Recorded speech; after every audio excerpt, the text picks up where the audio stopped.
Hi, my name is Mark Bauer, and I'm running for U.S. Congress here in Texas District 24.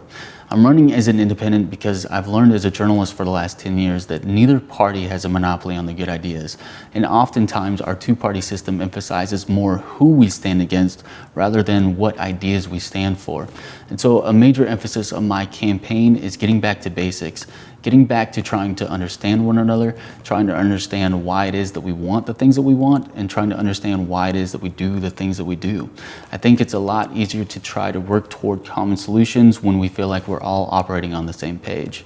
And that's not just political speak, that's my bottom line. That's how I've lived my life. I earned my journalism degree from the University of Texas at Arlington, where I learned to value truthfulness, integrity, and transparency. I became a journalist in the first place out of my desire to serve my community, and my campaign for Congress is a continuation of that desire. I think a lot of the current political dysfunction that we see today is born out of false choice. Us versus them, left versus right, Democrat versus Republican. And I think if we can learn to understand one another, we'll find that we don't have to settle for things like secure borders or pathway to citizenship.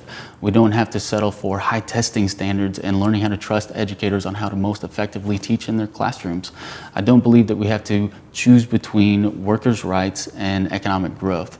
As a journalist, I'm trained to go where the answers lead. I'm trained to evolve and adapt based on new information that I'm taking in, and so I have no problem going back and forth between the political aisles in order to draft and support legislation that works for the economic prosperity of all North Texans.